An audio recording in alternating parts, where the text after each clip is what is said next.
Welcome to the World United.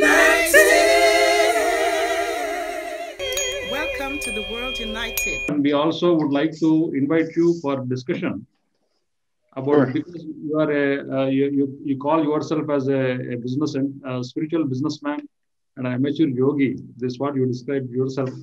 And may I know this combination of how a yogi can be businessman, yogi who aims at detachment and a businessman who aims at attachment. So it appears to be diametrically opposite, right? So yogi is an inward person and businessman is absolute outside person. So if a yogi becomes a businessman, how he makes business and how it looks like? Please enlighten us. So thank you very much for this question, Doctor. I think we are first and foremost receptacle of God's divine essence. And therefore, as that divine essence, we are multiple and one.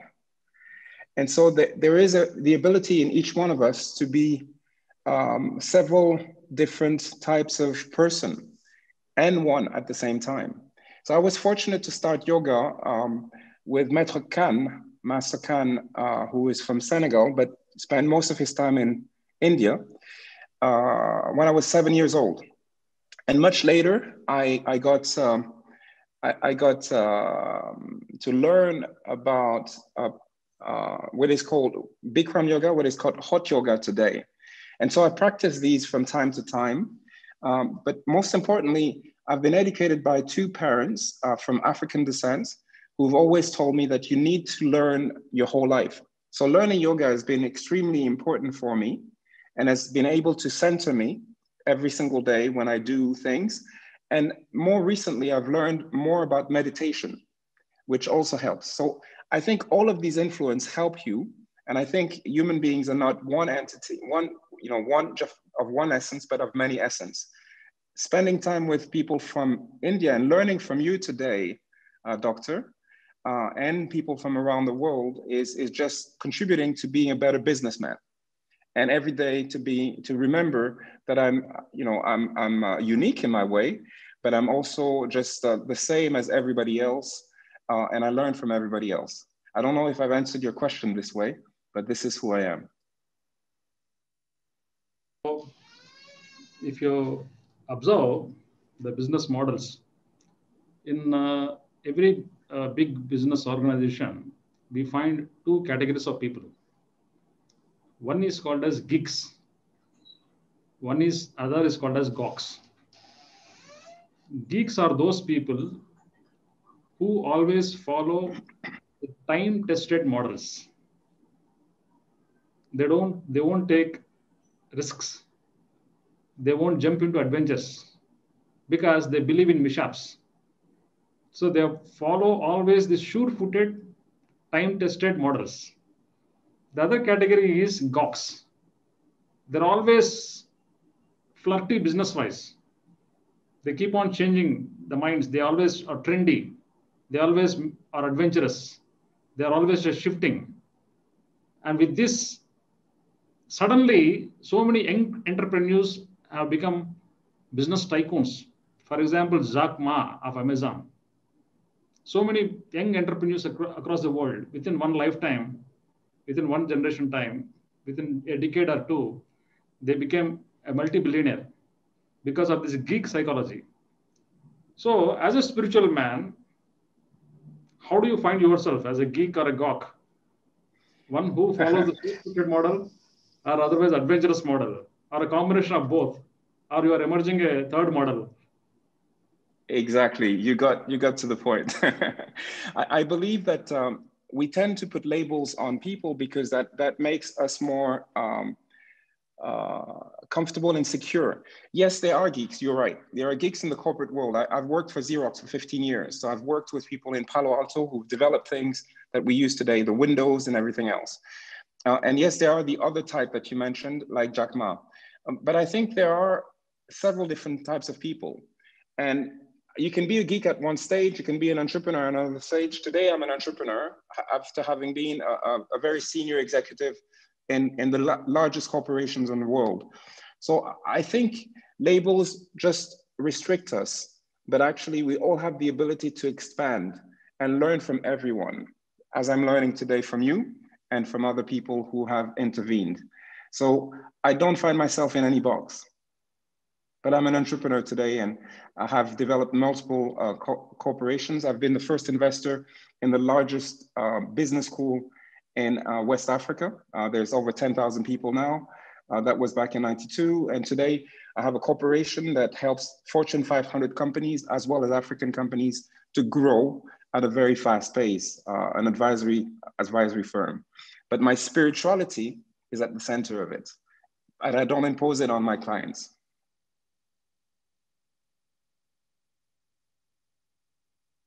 Sir, you have to unmute.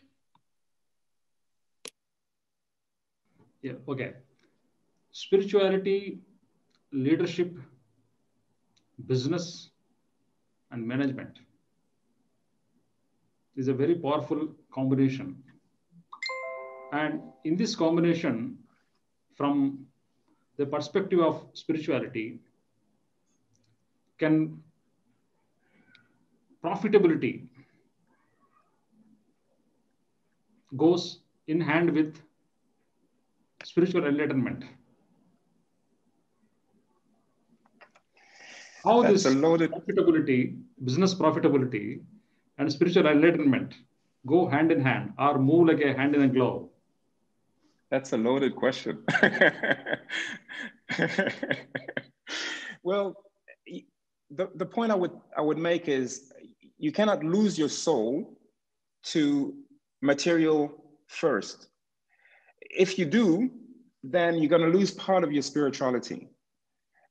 But in my life, I've been able to have huge wealth and lose it all and gain it again. And so I've really, and I think I mentioned that in my story before, we come with no wealth here. We come with no materials here. We come as a spiritual entity and we leave as a spiritual entity. So if we can separate ourselves from materials, everything else will be on a smooth path. So that's my philosophy, and that's how I reconcile these two worlds, if you like. But the key for me is my spirituality. If I have nothing, if I lose everything, it doesn't really matter because I have everything, because I have God first and the light first. You know, for me, you know, I've been broke and I've had millions of dollars. Neither has anything to do with happiness. And what I've come to focus on is the creation of value. And, you know, to address Dr. Yugandhar's question, it depends on what your definition of value is. And that's part of the problem with a lot of the people in the world today, what their object of worship is. Often we talk about having a particular object of worship, but what actually drives our behavior is something different than what we profess as our object of worship. And what is the actual motivator? You know, some people say, yes, they believe in a God or a being or something, but to many of them, it's actually alcohol that's driving the motivation, or it's profit, or it's the adoration of a man or a woman, or, you know, we have all these objects that drive our behavior. So for me, like I said, I've been really endeavor to try to create as much value as I can in every endeavor and, you know, with my thoughts, words, and actions, and look at what's important to me. One of the things I think the COVID pandemic has caused is people to readdress what is valuable, what is important, what is not important. A lot of people, I believe, have, at least some have learned the folly of what they thought was important, as we've come to have to improvise now almost, you know, everybody around the world has had to improvise in some way and readjust to what they thought was going to be happening. and in the process, treasuring people close to them, which they weren't maybe paying that much attention to in the past. So I think there are many lessons. In particular, there was one Chinese spiritualist right at the very beginning of the pandemic back in March or so. He had made the statement that human beings had been caging wild animals for ages. Now the wild animals have finally managed to cage human beings, with the coronavirus telling human beings to go home and stay in your houses until you learn how to act. And he said also that, you know, the virus may not go away too quickly until we learn our lesson. So as you know, many of us have been saying, is that we have this incredible opportunity now to pivot to a more productive, a more valuable, a more humanistic way of approaching our lives. So for me, you know, the answer to that question is, you know, that even I appreciate the trend in recent times in the corporate world of those, say, the companies who previously were focused on profit only. Now you have a number of investment entities looking at double bottom line. They won't invest in anything unless it also has a social value or it does some social good. So that's markedly different from how capitalism and business was approached 100 years ago. So I believe we're going in the right direction, but what time will tell. I praise you for your wise words. Couldn't have said it better. Thank you. Yeah, wonderful, Meredith. And also, I also praise your words as well, Gilles Acogny. You have given wonderful inputs. You added beauty to the discussion, and your inputs are very, very valuable. We appreciate Thank you very much. Appreciate you. Thank you very much. Yeah. So herewith we also have Joshua Moponga. Welcome, Joshua Moponga. So he was on track 2. He was on actually on day 1. He could not join on day 1. He joined today. So I'm welcoming you to this discussion. Please unmute Joshua. So we're discussing on so many topics about the traditional aspects of Africa, the business aspects of Africa, the heartfulness meditation, and the narrative medicine of Africa. So different topics are there, and we are also discussing about the anthropo-sociological aspects of Africa, and also to the birthing process, which has been in vogue in the African traditions. So these are all the topics since we have been discussing from first hour of the day. Joshua, would you like to add any inputs to what you would like to say as per the topic of your presentation here? Thank you very much. I was on the other track. I was on track 2. That's where I made my presentation there. But we can just share maybe high level, just to summarize maybe the content of our conversation. I've designed something small, very small, which I want to submit to the organization as a gift for world spirituality. It's a piece of stick. You can actually make one for yourself from your own home.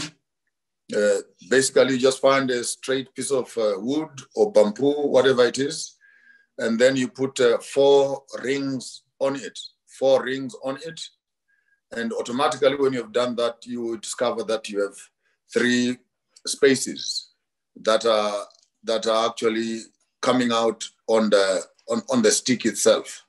And this is for global thought patterns, which will allow us to think globally, but we act locally.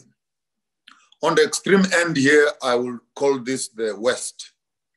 It's a compass. This is the West. And the second one, this is the North. The third one, this is the East. And the last one, this is the South. So the West, the North, the East, and the South. Within that same stick again, you ask the 3 questions, which then punctuate the spaces on the stick. That represents the past, where are we coming from? The present, where are we now? And the future is to where are we going? In the midst of processing spirituality, therefore, one needs to understand what is the spirituality of the Westerners.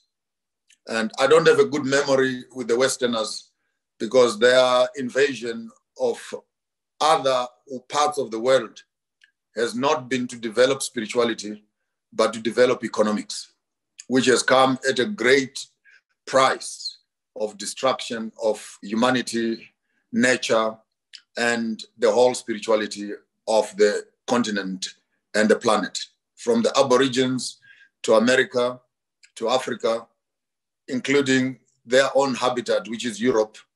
There's been a trace and a record of mass destruction on its own. And the West and the North, basically, this will be looking at the American ideology and how they worked on the Red Indians and the whole Americas. The North speaks of Europe itself in its totality and the amount of wars, tribal wars, royal wars that they fought there, and how they translated and exported those wars on all the places where they colonized. Inclusive to that would be therefore the Berlin Conference and the fragmentation of the African continent. You come to the East, which will be speaking basically of the whole Asia world. What is their spirituality? And we have good experiences in India, good experiences in China, and some of the tribes up in Mongolia and etc., where there has been strong traits of traditions and culture that have been preserved over thousands of years. Ultimately, you speak of the African, which is the South, the African ideology of spirituality. And the danger in Africa has been, we have always been forced to think like this, from the West to the North, to the East, and then to the South. But our generation, we are turning the stick around and we are saying we want to start off with our own definitions, firstly to define ourselves. Who do we say we are? What is our diet? What is our fashion? What is our spirituality? What is our medicine? What is our life? And having concluded on that, then you move over and ask the same question 4 times throughout the stick, so that you don't end up with one tribe and one group of people, the Westerners and the Northerners. Now we're facing the Chinese coming into our space. And every time a dominant culture, quote unquote, dominant culture moves into another culture, it subjugates, demonizes, and imposes itself as superior to the indigenous. At the end of the day, you have a duplication of Western tradition, Western medicine, Western education, trying to manage human spirituality, which has come to us at a huge, huge cost, because converting the world into a concrete jungle destroys the habitat. Johannesburg is piles and piles of cyanide mountains, which the colonialists came here digging for gold. They took the gold, it's now stuck up in Germany, stuck up in Britain, and we've been left here with poisoned water and useless piles of soil and big holes that we cannot cover. And the gold that was found in these places has been destroyed. I'm starting deliberately conversing or talking from the colonial space, because the Western world does not have spirituality. Their spirituality is economics. Their spirituality is business. Their spirituality is industrialization, and quote unquote, it is civilization. And civilization which does not respect nature is destruction. My definition, therefore, of civilization is creating habitats that are able to live in harmony with nature. And hence, when we begin to look at this model of thinking, is that when a question comes up to us, asking us about spirituality, the question is, we need quickly to look onto the stick and say, how do we begin to integrate spirituality, which is sexless, which is cultureless, which is neutral. It's neither masculine or feminine, homosexual or heterosexual. Those become conversations of societal management. But in its basic and primitive form, every nation, tribe, and people have a way in which they express themselves. We're right now moving towards the end of the year, and the entire colonized world will be celebrating Christmases, putting trees in our houses, hanging things on those things, bunnies, Father Christmas, white-bearded old men, hi-li, hi-ho, parading throughout Africa, idols and expressions that the African child can neither afford or can relate to. And you look at such arrogance of Western colonization, which has vandalized and demonized African spirituality. I speak as an African, so you pardon me, others from other parts of the world. I speak as a recovering addict of Western colonization, where I was told that my grandfather who has passed away is a demon. And if my grandfather who has passed away is a demon, what does that make me? I am a demon waiting to become. And you look at these kind of ideologies that are propagated through religion, through Christianity as a main culprit, through Islam, and other evasive and invading religious systems that seek to find indigenous people and insult them in their own spaces, because through the religious dictum, you are able to determine the economics of those very places. Simple illustration. If you cannot preach in my church because you don't have a tie and a jacket, therefore it means that you must create a market where I must go and buy the jacket and the tie so that I can be acceptable in your religious circle. And you ask yourself the question, has the religion and spirituality been reduced to economics? And when another culture dominates another culture, it imposes its own God, it imposes its own heavens, imposes its own hell, and begins to look at the entire societal structure which has been in existence for thousands of years. And you bring meaningless conversations and meaningless idols. You walk up into African homes, then you find this blue-eyed white Jesus hanging on the walls. There are more churches in Africa than hospitals and schools, because Africans are looking for an escape theology where they can escape from poverty and disappear to a heaven where a white man is waiting for them. And these kinds of ideologies destroy the spirituality of the African in their fundamental space. My understanding, therefore, is that if we are supposed to create, and if we are going to create a society that is progressive, the basic word we must start using is a word called respect. Respect for one another. Respect for each other's cultures. If you find an African woman going to the river, collecting the mud from the side of the river, mixing it with a dead chicken, and putting cow dung in that concoction, putting leaves in that concoction, and she soaks her baby in that concoction, you say this is primitive and this is dirty. But are you aware that the first form of vaccination in the world of technology and science is the ability to introduce a bacteria which is outside into the body so that the body can begin to work with that sort of bacteria? We have learned this from nature. When our cows have delivered and have given birth, They then eat the placenta. That's the first time you see a cow eating meat. Eats its own placenta. Because in the midst of that placenta are all the vaccines, cultured medicines, which are going to assist this animal to breastfeed and look after its own young one.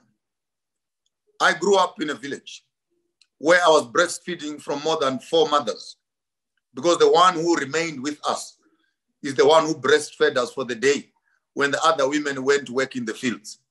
Only now in technology have we learned that cross-feeding, in terms of breastfeeding, actually improves the immune systems of the children.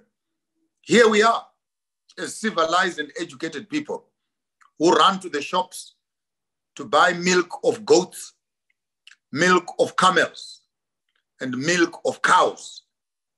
Why can't we breastfeed and drink each other's milk? Why would humanity feed on milk of animals when human milk is what is human? Our spirituality, therefore, and the behaviors and cultural expressions of the African people must not be looked at from the outside world, where we become a subject of test tube experimentation and vulgar conversations. It must be full of respect, because some of the things that the indigenous people have been doing have been far much more technologically and scientifically advanced, to an extent that the 7IR simply speaks of a generation where we manufacture nothing, we own nothing, and yet we have everything. This is where the indigenous tribes are living, where they have built nothing, but they are able to live in harmony with their own nature. What kind of civilization are we talking about when we are converting the world into a concrete jungle? What quality of food are we going to be eating in that concrete jungle? What quality of water are we going to be drinking in that concrete jungle? What quality of air are we going to be breathing in that concrete jungle? Nature remains our mother. Nature remains the most educated. Learning is therefore taught by observation. And when you see an African old man holding his stick, walking around the bush, he is not to be called uneducated. Within him are knowledge systems that the modern educated community, who happen to be the disadvantage to our African community, because when they go to school and they come back, they look at themselves as the new colonizers, because they stand as beneficiaries of the colonial system, instead of the doctors coming back to study indigenous medicines, architects coming back to study indigenous architecture, fashion, and the rest of it. In conclusion, when you look on my head, it looks very much like a piece of art, a piece of beads that are hanging on his head. But I challenge you, look again. There, you can see the pyramids. There, you can see the circles. There, you can see the colors. You come back and teach us about chakras, teach us about trapeziums, colors of the rainbow, 7 days of the week, 7 spirits, 7 levels, 7 heavens, 7. And this knowledge system is hiding from us, but in plain sight. Because when you look at African culture and you look at it from a Western window, you don't see technology of architecture. You don't see a diet system. What are the blue foods, the purple foods? Which chakras do they feed into? What are the green foods? What are the red foods? Our nature is full of these plants. Should there be a disease, simply walk in the bush and look at these plants, and they're able to actually feed you and heal you where you are sick. Our beetroots, our lemons, our oranges, our vegetation, and etc. What has been written in books, the African lives that life, and he has been able to capture all that knowledge and place it into pieces of artifacts, pieces of art, until the educated people like ourselves, quote unquote educated, can step down from our high horses of self-supremacy and self-importance, take our degrees and roll them up in pieces of paper and put them in the dustbin, and walk back to those primitive people and ask the knowledge of the past, we may think that our future is in test tubes, when some of the solutions to the future we're looking for are incumbent in the past in which we are running away from. It is my calling, it is my sincere calling that every educated person in your various fraternities of proliferation, you can actually take your knowledge systems of the West and begin to download and harvest indigenous knowledge. It's only when we begin to think globally and act locally that will stop imposing spirituality, medicine, fashion, architecture, governance, and etc. on each other. Because there is a knowledge system that is kept in each and every one of our cultures. It is with that reason, therefore, that coming together in this fashion, as the conversation is beginning, I hope it won't just end up as a conversation. This needs to be translated into education. From cradle to kindergarten, every child must have their walking stick so that while they are processing ideas, they are able to start thinking in a global sense, and they can appreciate themselves as they also appreciate other tribes and nations that are across the ocean. Think globally and act locally. That's how we cultivate the estate of our mind. That's how we protect the estate of our reproduction. That's how we manufacture and work on the estate underneath our ground. We cannot give people the land underneath their feet when they don't own the land between their two ears. Our spirituality is linked up to our nature, what we eat and what we drink and how we live. And until we begin to download this quality of information that our ancestors have left for us, we will remain as potted plants in the hands of colonial systems. I thank you.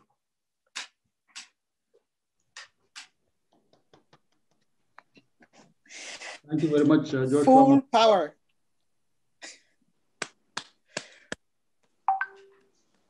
Thank you very much. Brother Joshua, you're in full power. You're in full power. Bless you, bless you, bless you. Okay.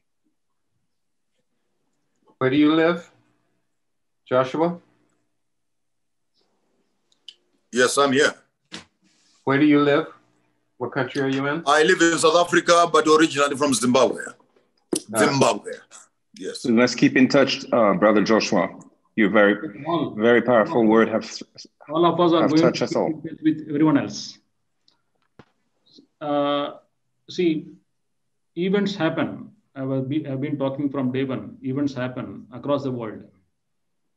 At the same moment, hundreds and thousands of events, both offline and online, have been happening for various purposes of sharing knowledge, sharing vision. So this event, the World Parliament on Spirituality, we are not talking about any religions here. We are not talking about any faiths here. We are not talking about any dogmas and belief systems. We are talking about spirituality. When I use the word spirituality, it means about only one thing, that is inner awakening, nothing else. The human being has to be awakened. Awakened from sleep. The sleep of denser worlds. The sleep he's doing on the fabric of violence, fear, suspicion, greed, and all the denser, mundane, profane trends, temperaments, traits, habits, patterns, programs, postulates. So all these denser things human beings are resting upon. So the reason why we have initiated this World Parliament on Spirituality, so that the wisdom weaves and turns into a fabric of global awakening. That is the only aim, which is awakening the unconditional unity consciousness. Wisdom is everywhere, in every part of the world. Wisdom is not confined to only one part of the world. Wisdom is everywhere. All these droplets of wisdom need to be coalesced. Wisdom is there in the hearts and spirit of individuals, of course, in the nature, very fabric of nature. But we, as a species of human, are absolutely individualized. Individualized means we are thinking, feeling, and believing as single unit instead of a part of the world. We feel very much isolated. We feel totally individual. That's why we created God. God and I are as if they are separate. When we are part of God and God is part of me, in an inseparable way, there is no outside God. Our collective consciousness itself is God. There is no outer God. Everything is inside in the form of our own collective consciousness. So awakening this unconditional unity consciousness is the only aim, objective of the World United with this platform of World Parliament of Spirituality. As far as I know, in the history of human awakening, this is the biggest event ever happened, with almost 1,000 speakers in various themes of spirituality. We categorize the entire event into two categories: pure spirituality and applied spirituality. Pure spirituality emphasizing the aspects of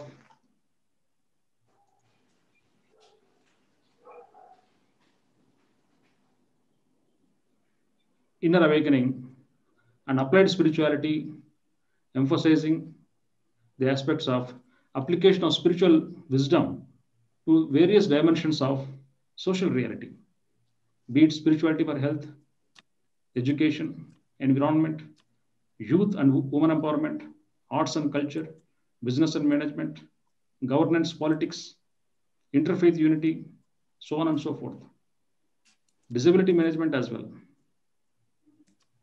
So once a person becomes spiritually wise, he aligns his wisdom to various dimensions of world he knows.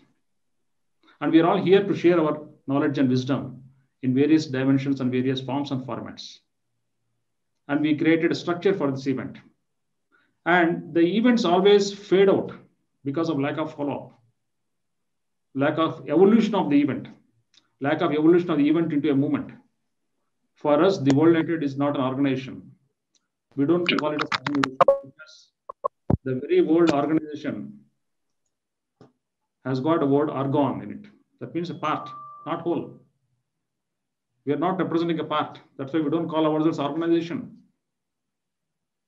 We call it as unity consciousness movement. It is not governed by a single individual. There is no head to it. It is not governed by any organized philosophy.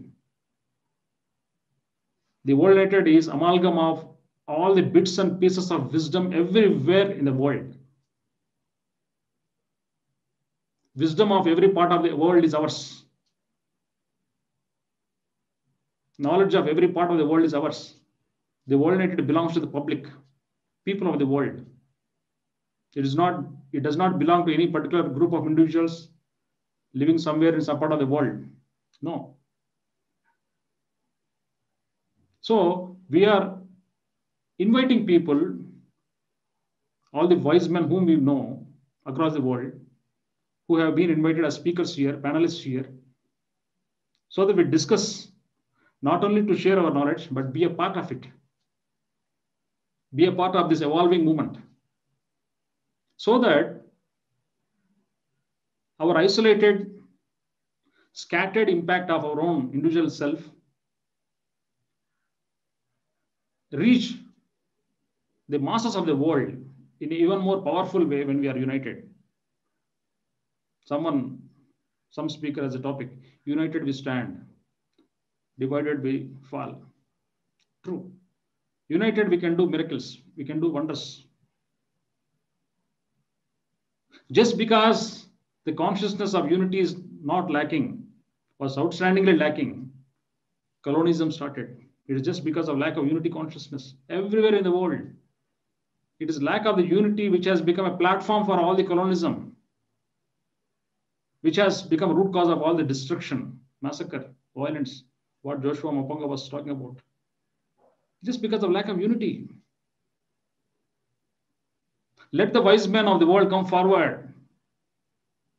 Join hands, raise our voice, and see that masses follow. Let us take lead from where we are, in whichever country we are.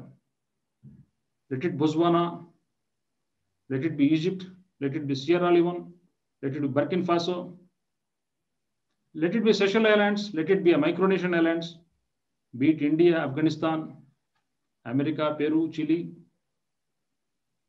Germany, Ireland, anywhere in the world. Let all the wise people come forward. With the help of the World Parliament on Spirituality, we have invited at least 180 country people. Speakers represented almost 180 countries, nearly. In the next year, we are going to continue our journey in 2021 as Global Transformation Festivals. What we are doing in this year, 2020, as the World Parliament on Spirituality, continent-wise, we are going to do the Global Transformation Festivals, inviting all the wise men, inviting all the existing speakers, to invite some more speakers to add upon, and do this, manifest this Global Transformation Festival nation-wise. Small nation, large nation is immaterial. Less inhabited, more inhabited nation is immaterial. Wherever inhabitants are, wherever the people are, wherever human beings are, be it in small islands. There are islands in Australia, 11,150 population in one island. It is a sovereign country. There is a country in South America, a sovereign country recognized by United Nations, which has a population of only 2,500 people. But still, we are inviting speakers from that country to represent the wisdom of their soil. Whatever it is, there is no bigger wisdom, smaller wisdom. Wisdom is wisdom. Wisdom per se is enlightening, that's all. There is no lower wisdom, higher wisdom. Every droplet of wisdom, the honeybee goes to even neem tree. It goes to mango tree. It goes to every tree. It also goes to grass flower, tridax. For a small droplet of nectar, it collects from every flower. Similarly, the World United collects nectar, droplets of wisdom from every flower. Each one of you. Put together, we have to create the honey. That is the only aim and objective. In a self-governing way, self-manifesting way. We don't treat ourselves as hosts, no. Because we don't treat ourselves as hosts, we don't treat speakers as our guests. It is a mix. We are evolving. We are manifesting it together. It is a speaker's event. It is a wise man's event. We need to move forward, and we have created something called as the World United Council. Global-wise, continent-wise, country-wise, and district, state-wise as well. So, herewith I'm leaving a link here. I left a link day before yesterday as well. Herewith I'm leaving a link.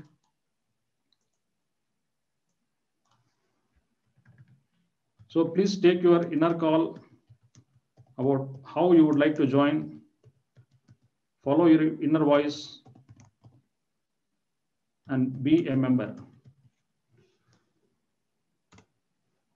You can see on the chat box www.theworldunited.org/council member. This link contains information about what it means by council member and how you have to submit details. It takes hardly 1 minute to submit details. So I'm inviting each one of you here on the board to join us as council member so that we move forward collectively. Joshua Mapanga beautifully described, beautiful. I'm immensely happy the way he described everything, the way he made it illustrious, the stick model. He told the entire history in few words, in few minutes. Immensely appreciating you, Joshua Mapanga. Wise men like you, your knowledge should not be confined to only few people or few areas. It should move all countries of the world. Let us listen to the wisdom from everywhere and take it forward collectively, dropping our egos, dropping our isolated nature. Move collectively as a team. Engulf, embrace all the people of the humanity, wherever we are, in whichever way we are. Collectively move forward. That is the main aim and the clarion call to the world. No more fundamentalism, no more dogmas, no more rigid belief systems. Awakening oneself to greater wisdom and moving together is the only aim. So with this, we formed this Worldunited. It is a platform, it is a foundation at the movement, which doesn't have a single captain. We are all captains of the ship. Some may think if many people are captains, it becomes very confusing. No. We're all wise men, ready to drop our egos for greater good, for a greater vision. When we all join for a vision, when vision connects everybody, then we can move together. It is not a person-centric model. It is not a philosophy-centric model. It is a vision-centric model, a wisdom-centric model, unity consciousness-centric model. Unity is our only tool. Unity is our only purpose. Unity is our only goal. And it evolves. Like every animal species knows itself, every plant species knows itself as a part of species. Humans also need to identify, discover the species consciousness so that we can spread our unconditional love. So that our wisdom flows to the unawakened, yet to be awakened people. So that the planet Earth becomes a celestine abode, a pristine abode, to be ready for next generation to use. So these are the main intentions. These are the main things I would like to convey. I've given a link, a welcome link, invitation link. Treat it as my official personal invitation to each one of you. Sign in. The same way we have invited people from Australasia, Europe, South America, North America, now Africa. Many people joined. Many people joined. The Global Transformation Festival about to manifest in 2021 already started. Because the events of WPS were over in 4 continents, now in Africa, 5th event.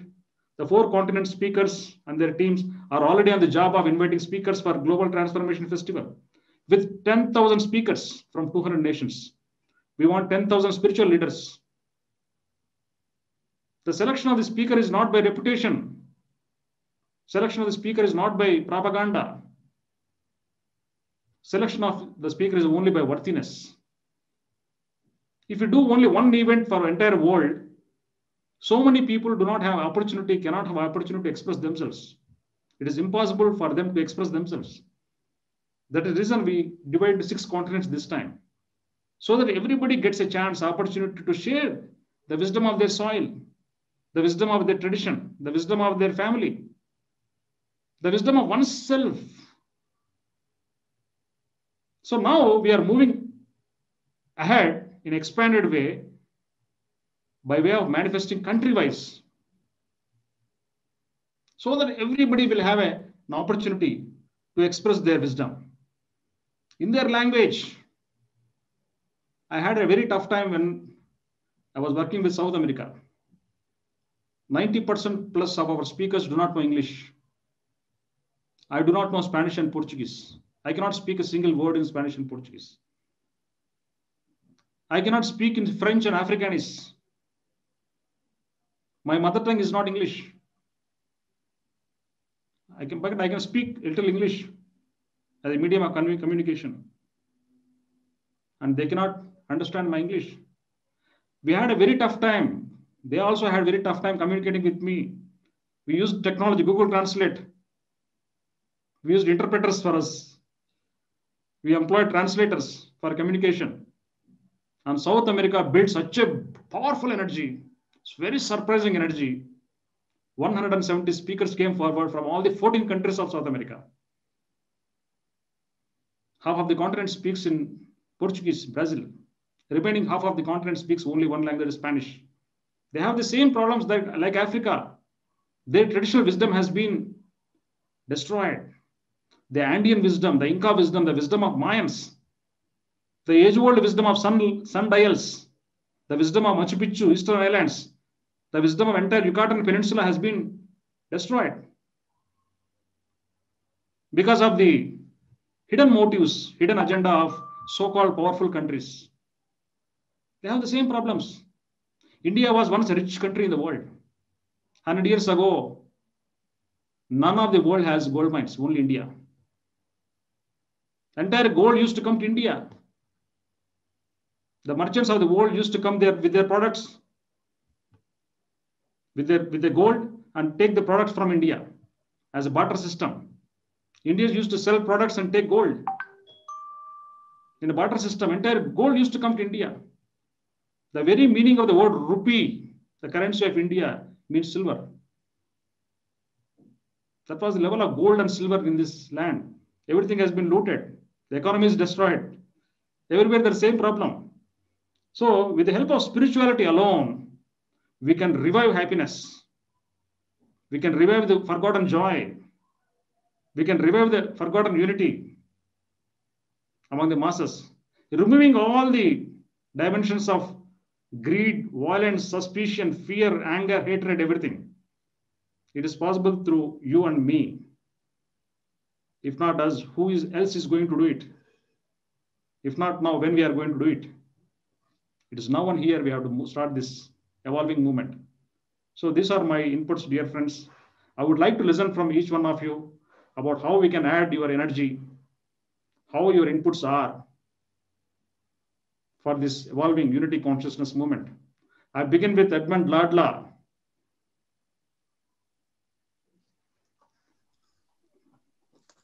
I request you to add your inputs, how you are feeling, how well we can do it in Africa in 2021. Oh, thank you very much. This forum has really transformed me completely. One, I'm now completely convinced that I have to be unapologetic when I talk about my ancestors. They are as real as me. My ancestors are me. My ancestors are in me. So there is no way we can deny our ancestors. I'm so grateful to Brother Joshua. The stick, that revelation was made to me in the sea. Where I stood on the sea, this is narrative medicine now that I'm sharing with you. I stood by the bank of the sea. I had a bottle to come and collect the water. The wind was blowing from north to south, and the sea direction is from east to west. You know what happened? That north to south wind took the bottle away. And it was revealed to me at that point that you've got 4 professions: traditional healing, comedy, life coaching, and writing. So in your life, you have to find 4 things. We saw that the East, I've been taking notes, the North, the West, the North, the East, and the South. And each of these spaces have tried to control and dominate. It's not possible. It's not possible to dominate or control anybody because the lies in the end are revealed. Now, do you know what the relationship is between a kid, which is a child, and his niece? Can anybody come up with that? You're having your niece, and there's a child. That is a child, the niece of a child, the child is a kid. What do you call that? Quickly. It's a kidney. So you can teach 3 words: the kid, which is a child or a baby, the knee, and the kidney. I've got another one for you. If you take a cat and you place it next to a jar, what is that arrangement called? Come up. Merid, Giles, Cabello. Must be kettle. Eh? Kettle. Hey, that's good. The kettle is a small cat. It's called a kettle. You have passed, Joshua. A small cat is called a kettle in my world. But if you take a jar and a cat and you put them together, what do you call that? Come, Cabello. I can see you. Come, the doctor should know this. That's where you get your jacket. It's a jar and a cat. So all that I've been doing is playing around with these words and concepts, but my ancestors came to me, and I've been reluctant to share the story, but I share it anyway. They came to me directly as me and you are talking. And they said, our child, do you still want to run your life? I said, what do you mean? They say, it's up to you. We can have an agreement. You can tell us how much percentage of your life you still want to control. I thought about it. I looked at my life. It was all a mess. It has always been a mess for a long time. I said, I trust you. I'm giving my life to you 100%. I tell you, from that time, my life changed. I've surrendered my whole life to my ancestors. This jacket that I'm wearing today, I was given by my grandfather, my late grandfather in Swaziland, who was the head of a very big Zion church. And he said, son, take this jacket. That is why I'm wearing it today. So, Joshua, you don't have to apologize. I think as Africans, they've been taking us, we've been very docile, and we are docile people, by the way. We are very, but it can't go on. So a little bit of fire, but for me, the fire, they've hidden it through comedy. That is why I'm a comedian. They say, we are making you a comedian. And then you'll talk about death and say, death is one of the most welcome things because you are moving on to your next level. So why are you afraid of dying? And what is death anyway? So the world needs the consciousness to be uplifted. And that is the role of this organization. And we have to realize that the power is not in the money. The power is not in the concrete, but the power is in nature. Nature is our teacher. We can actually close all the schools and start from the beginning, which is where the Basara, the Bushmen are. Today in Botswana, they're still pursuing their lifestyle. And it's very simple, but very powerful. Tozan Boko. Tozan Bantabata. Thank you, Dr. Yugandhar. Thank you very much. Thank you, Edmund, for enlightening us. All your elderly wisdom, your affection, your love for ancestors is extremely appreciable. In all traditions, respect for elders is there. We in India, we don't leave anyone's house without touching the feet of our elders. We respect our elders. Elders are here. Though your grandfather is physically not alive, he is living in the form of you. Not only through your DNA, his DNA, but through his consciousness, your habits, your thinking, your belief systems, your knowledge. In many ways, he is living through you as you. Thank you very much. So herewith I request Meredith Beale, I would like to hear a few inputs about how you feel about this unity consciousness movement that we are putting forward, and how you think we all can move about in future, and how it can be more evolving, and all your suggestions, inputs, and ideas, advice, whatever that you feel like you would like to express, how we can move forward together. Let me know your views, please.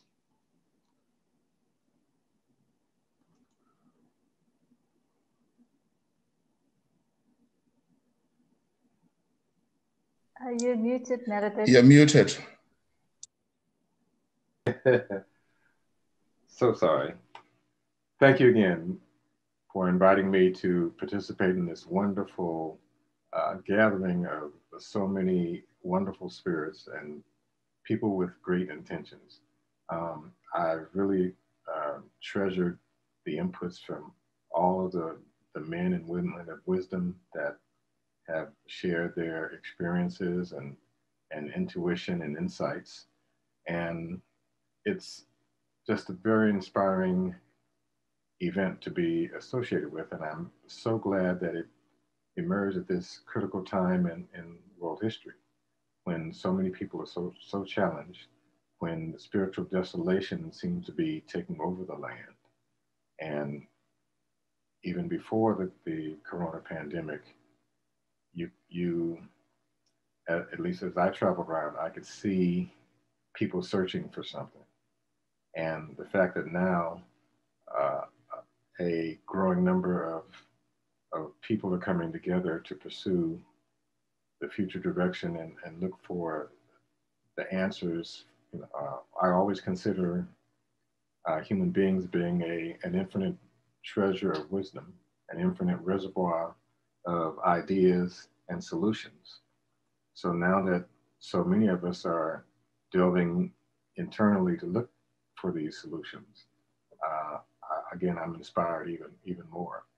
I mentioned yesterday that once every 4 years is certainly not enough, and now that we've triggered this new momentum, we should seek all kinds of ways to accelerate how we engage. I did go on a few minutes ago and registered with at the link that you shared with us, Dr. Yugandhar. And I also saw the wings, the various subsets of focus of ideas. And like I said, it's all very inspiring. To me, it's such a special time that we exist in, even, like I said, even outside of the pandemic, the convergence of so many vectors, the age, the way demographics are impacting how we approach managing the world, or at least turning over the baton to the youth so that they can manage the world.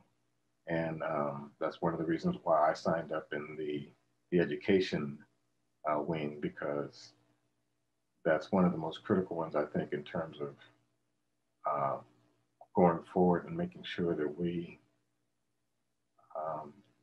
in our process of reawakening humanity and re-educating the world, or allowing the world to relearn itself in a better way. All the tools that we have are at our disposal now. There's never been a time where we've had a greater opportunity to have this kind of impact. And so taking it very seriously, I know in some traditions, they talk about seeing signs of a declining world and it being the signal that some special person is coming to save the day. My feeling is that it's not one special person, it's thousands of people like us, active, and all of us arriving and putting on our capes to save the day, so to speak. Again, thank you so much for this opportunity. And now that I have these new friends and fellow peace builders and fellow humanitarians, I'd like to really soak up even more what we all have to offer each other and see where those synergies take us. So again, thank you so much. Everyone, please stay safe because you're special gems for this planet. And we need all of these gems available and active right now. So again, thank you. So thank you, Meredith. Thanks for your wonderful inputs. I request Enoria 40 to share your inputs, please. So regarding the evolution of the unity consciousness, how we can move forward from where we are right now to where we should be. Thank you. Thank you very much for giving me this opportunity. You know, with our ancestors surrounding us and speaking to us, we all have a calling. This was the forum that we decided to show up for ourselves and to show up for our peers. Why are we here? Because we answered that calling. We showed up. When I look at this forum, I look at a circle. That circle forms a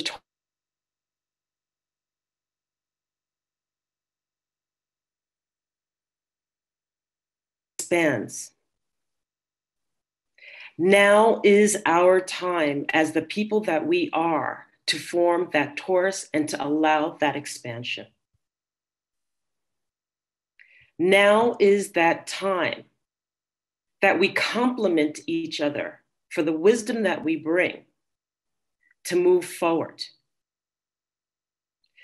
It is more imperative now that we stand together so that we remain that beacon of light to draw the others in so that we can all stand together and be the force that the Great Spirit, that source, that God has asked of us.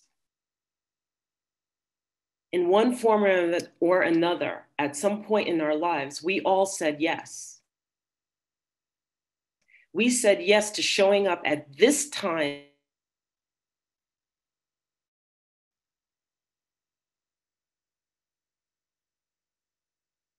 within us and the source within us coming to fruition. Our time is now. Our time is now.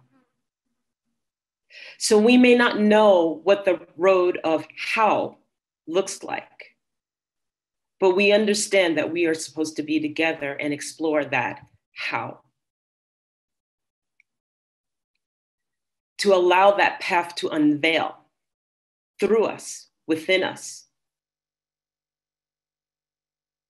So I leave you with this, a small prayer that my grandmother elder has always told me to go to. I say a prayer over water, and I touch the water, and I touch my forehead, and I say, let my thoughts be divine thoughts. And I touch the water, and I touch my ears. Let me hear in a divine way. And I touch the water, and I touch my eyes.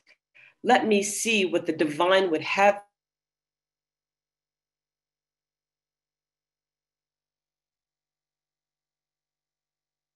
All that comes to me through smells come from the divine. And I touch that water, and I touch my throat. Let the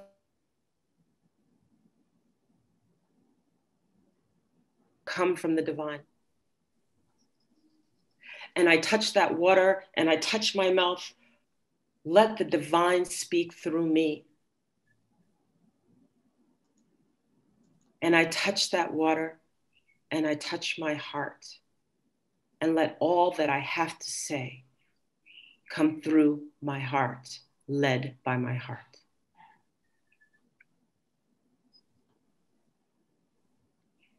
We, as workers from the divine source, are together in that torus, holding hands, expanding now, contributing our ideas, and they will always be a force to be reckoned with. Thank you. Thank you. Thank you, Anoria, for your wonderful soul uplifting inputs. Thank you very much. So I request Mataji to share your inputs. Mata Tejomai Aka Esther Dabong Divine.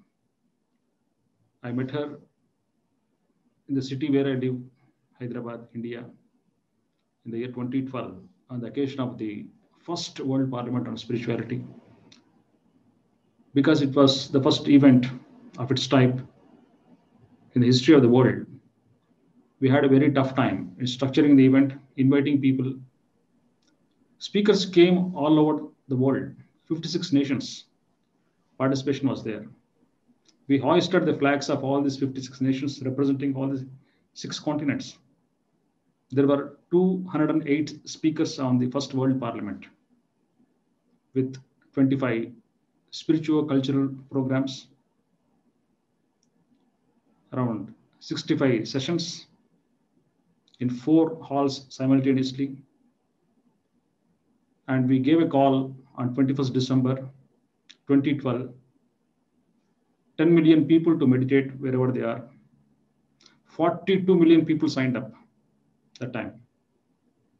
The day was supposed to be identified as the doomsday of the earth. The earth was going to end. That was a popular belief in many parts of the world.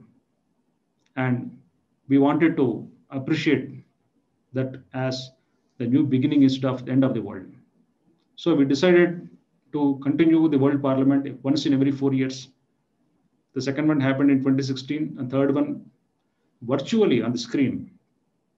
By February, we booked venues for London, Chicago, and India. By March, the lockdown was announced. We could not continue it as a physical event. Only on 15th July, we announced the event to go virtually. It is a 120-day journey. With the completion of Asia chapter, it is going to be a 150-day focused journey. Listening to all the wonderful people like you, sharing so much of wisdom on this platform. So many tunes, musical tunes, uplifting our souls. Mataji has been immensely supportive, immensely involving, and instrumental in the formation of this World Parliament on Spirituality Africa chapter. Personally, I don't have many contacts in Africa, very few friends. But Mataji came forward as an angel and invited so many people, through so many other people. Like that, it went on and formed this body of speakers for this World Parliament. And we are on the fag end of the day. So I especially invite Mataji, Mata Tejomai, to speak a few words on how we can evolve, how we can move forward from where we are right now, from the perspective of unity consciousness. Over to you. Thank you so much. All of you, all of your, divine, bright, wonderful, joyful, peaceful, good-willing souls. I thank you with all my heart and soul. And I want to send you the energy of light that we are once again and again and again. I keep on repeating myself, we are light. And to me, I think resuming it in a few words, if I can. And I would say that in order to achieve this unity that we all longing for, this unity is bringing us to everlasting peace, harmony, love. There's only, in my opinion, one solution, which is love. Love and love. And in order to achieve that, I really wish that all of us can reconnect to who and what we are as consciousness, pure consciousness. Really, I think when you realize your divinity within, you realize it within, I mean, all the souls that are around, all the species incarnated as beings, moving as plants, animals, all realms included, and beyond. Because it's not what we see with our two eyes that is necessarily relevant. We have to develop our intra-organs, our inner sense of perception. And we have to dig deeper than just what we see on the surface of this physical body. Realize that we are light. Realize that we are the souls. And then the job is done, I think, because we will regain our powers. The power is not in the sense of competition. The power is in sense of realization and manifestation of the, you know, the intentions, the divine intentions that we put in this reality that we create. So just regain your powers. Let us do it together, sharing. Yes, we have so many secrets that are still untold, but so many secrets that are also shared within our traditions. And also, you know, as we evolve, experience of my own is something that I share with all. I'm talking generally. And when I share it with all, it becomes history. It becomes science. It becomes reality for all, or for some. So let us be more listening, feeling, cast away, you know, the action of being too mental. We have turned extremely mental. We have to feel. We have to dance, sing, shout with joy, rejoice, be like children. And in a very practical way, we have many tools. Once again, I repeat myself because it's so simple. We have many tools. Yes, our ancestors, but also we have our own ability to download the divine and be avatars, like divinity descending in our, you know, physical incarnation, avatars. So let's join hands. But most of all, I stir you to do the inner work, the inner mystic work. And realize the soul within, the divine within. That is the most important thing for me. That's my input on that. And I greet you with that. Yeah, after the announcements, we'll come out to the music, Mataji. Thank you, thank you, thank you, thank you. I love you, and I keep on loving you. Stay tuned. So,